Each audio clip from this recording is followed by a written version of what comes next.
ओम साईं राम। पुरातन पद्धति के अनुसार श्री हेमाड पंत साईं सचरित्र की आरंभ वंदना द्वारा करते हैं। सबसे पहले श्री गणेश जी को साष्टांग नमन करते हैं, जो कार्य को निर्विघ्न संपन्न कर उसको यशस्वी बनाते हैं, और कहते हैं कि श्री साईं ही गणपति हैं। फिर भगवती सरस्वती को, जिन्होंने काव्य रचना की प्रेरणा दी, और कहते हैं कि श्री साईं भगवती से भिन्न नहीं है, जो कि स्वयं ही अपना जीवन चरित्र, जीवन संगीत बयान कर रहे हैं। फिर ब्रह्मा, विष्णु और महेश को, जो क्रमशः उत्पत्ति, स्थिति और संहार करता है, और कहते हैं कि श्री साईं और वे अभिन्न हैं। वे स्वयं ही गुरु बनकर भवसागर के पार उतार देंगे। फिर अपने कुल देवता श्री नारायण आदिनाथ की वंदना करते हैं, जो कि कोकण में प्रकट हुए। कोकण वह भूमि है जिसे श्री परशुराम जी ने समुद्र से निकालकर स्थापित किया था। उसके पश्चात वे अपने कुल के आदि पुरुषों को नमन करते हैं। फिर श्री भारद्वाज मुनि को, जिनके गोत्र में उनका जन्म हुआ।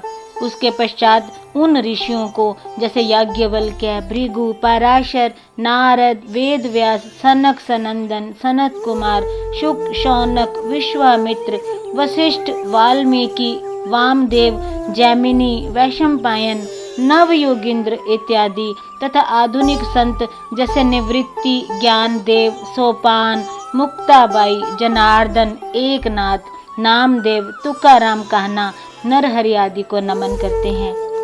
फिर अपने पितामह सदाशिव, पिता रघुनाथ और माता को, जो उनके बचपन में ही स्वर्गगत हो गई थी। फिर अपनी चाची को, जिन्होंने उनका भरण पोषण किया, और अपने प्रिय ज्येष्ठ भ्राता को नमन करते हैं। फिर पाठकों को नमन करते हैं, जिनसे उनकी प्रार्थना है कि वे एकाग्रचित्त होकर कथा अमृत का पान करें। अंत में श्री सच्चिदानंद सद्गुरु श्री साईनाथ महाराज को, जो कि श्री दत्तात्रेय जी के अवतार और उनके आश्रयदाता हैं, और जो ब्रह्म सत्यम जगन मिथ्या का बोध कराकर समस्त प्राणियों में एक ही ब्रह्म की व्याप्ति की अनुभूति कराते हैं। श्री पाराशर, वेद व्यास और शांडिल्य आदि के समान भक्ति के प्रकारों का संक्षेप में वर्णन कर अब ग्रंथकार महोदय निम्नलिखित कथा का आरंभ करते हैं। गेहूं पीसने की कथा। सन 1910 में मैं एक दिन प्रातःकाल श्री साईं बाबा के दर्शनार्थ मस्जिद में गया। वहां का विचित्र दृश्य देख मेरे आश्चर्य का ठिकाना न रहा कि साईं बाबा मुंह हाथ धोने के पश्चात चक्की पीसने की तैयारी करने लगे। उन्होंने फर्श पर एक टाट का टुकड़ा बिछाया, उस पर हाथ से पीसने वाली चक्की रखी। वे कुछ गेहूं उसमें निकाल करके लाए और अपनी कफनी की बाहें चढ़ाकर मुट्ठी से चक्की को चलाने लगे। चक्की में गेहूं डालकर उसको पीसना प्रारंभ कर दिया। मैं सोचने लगा कि बाबा को चक्की पीसने से क्या लाभ है। उनके पास तो कोई है भी नहीं, और वे अपना निर्वाह भिक्षावृत्ति द्वारा करते हैं। इस घटना के समय वहां उपस्थित अन्य व्यक्तियों की भी ऐसी ही धारणा थी, परंतु उनसे पूछने का साहस किसे था। बाबा के चक्की पीसने का समाचार शीघ्र ही सारे गांव में फैल गया, और उनकी यह विचित्र लीला देखने हेतु तत्काल ही नर नारियों की भीड़ मस्जिद की ओर दौड़ पड़ी। उनमें से 4 निडर स्त्रियां भीड़ को चीरती हुई आई और बाबा को बलपूर्वक वहां से हटाकर उनके हाथ से चक्की का खूंटा छीनकर तथा उनकी लीलाओं का गायन करते हुए उन्होंने गेहूं पीसना प्रारंभ कर दिया। पहले तो बाबा कुछ क्रोधित हुए, फिर उनका भक्ति भाव देखकर वे शांत होकर मुस्कुराने लगे। पीसते पीसते उन स्त्रियों के मन में ऐसा विचार आया कि बाबा के ना तो कोई घर द्वार है, ना उनके कोई बाल बच्चे हैं, तथा ना कोई उनकी देखरेख करने वाला है। वे स्वयं तो भिक्षावृत्ति द्वारा ही अपना निर्वाह करते हैं, अतः उन्होंने भोजन आदि के लिए उन्हें आटे की आवश्यकता ही क्या है। बाबा तो परम दयालु हैं, हो सकता है यह आटा वे हम सब लोगों में ही वितरण कर दें। इन्हीं विचारों में मग्न रहकर गीत गाते गाते उन्होंने सारा आटा पीस डाला।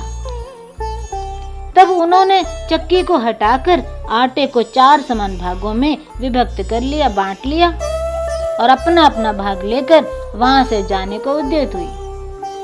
अभी तक बाबा जो शांत मुद्रा में बैठे थे, तत्क्षण ही क्रोधित हो उठे और उन्हें अपशब्द कहने लगे, अरे स्त्रियों, क्या तुम पागल हो गई हो? क्या किसी कर्जदार का माल है जो इतनी आसानी से उठाकर लिए जा रही हो? अच्छा, अब एक काम करो, इस आटे को ले जाकर गांव की सीमा पर बिखेराओ। मैंने शिरडी वासियों से प्रश्न किया। हेमाडपंत जी ने, जो लेखक हैं, उन्होंने प्रश्न किया कि जो कुछ बाबा ने अभी किया है उसका यथार्थ में क्या तात्पर्य है। उन्होंने मुझे बताया कि गांव में विषूचिका यानी हैजा जोरों पर है और उसके निवारणार्थ ही बाबा का यह उपचार है। अभी जो कुछ आपने पीसते देखा वह गेहूं नहीं वरन हैजा थी, जो पीस कर नष्ट भ्रष्ट कर दी गई। इस घटना के पश्चात सचमुच विषूचिका की संक्रामकता शांत हो गई, ग्रामवासी सुखी हो गए। यह जानकर मेरी प्रसन्नता का पारावार न रहा। मेरा कौतूहल जागृत हो गया। मैं स्वयं से प्रश्न करने लगा, आटे और हैजा का भौतिक और पारस्परिक क्या संबंध है? इसका सूत्र कैसे ज्ञात हो? घटना बुद्धि गम्य से प्रतीत नहीं होती। अपने हृदय की संतुष्टि के लिए इस मधुर लीला का मुझे 4 शब्दों में महत्व अवश्य प्रकट करना चाहिए। लीला पर चिंतन करते हुए मेरा हृदय प्रफुल्लित हो उठा और इस प्रकार बाबा का जीवन चरित्र लिखने के लिए मुझे प्रेरणा मिली। यह तो सब लोगों को विदित ही है। यह कार्य बाबा की कृपा और शुभ आशीर्वाद से सफलता पूर्वक संपन्न हो गया।